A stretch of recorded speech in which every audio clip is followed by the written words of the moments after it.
কিন্তু আমি সেনা প্রধানকে বলেছি, রিকোয়েস্ট করেছি, পা ভেঙে যেতে আপনাদের। I don't care, you go to hell. চাঁদাবাজি করবেন।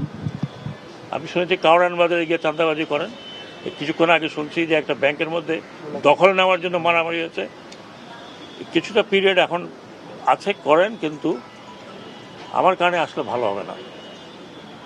তো ভাই, আমি পাবলিকও না, আমি পলিটিশিয়ানও না, আমার ব্যাকগ্রাউন্ড হচ্ছে ফৌজি মানুষ।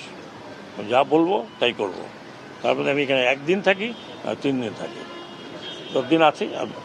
চাঁদাবাজি করবেন যেই পার্টি হোক, সেই পার্টিকে আমি বারবার বলছি যে চাঁদাবাজি করবেন না, মানুষের দুর্ভোগ কমাবেন না। তাহলে আমি জনগণকে বলবো যে আপনাদেরকে পিটাই দিতে, যারা চাঁদাবাজি করবে। আর যারা চাঁদাবাজি করবে তাদেরকে ওখানেই ধরেন, পিটাবেন না, ওখানেই ধরেন, কি করা লাগে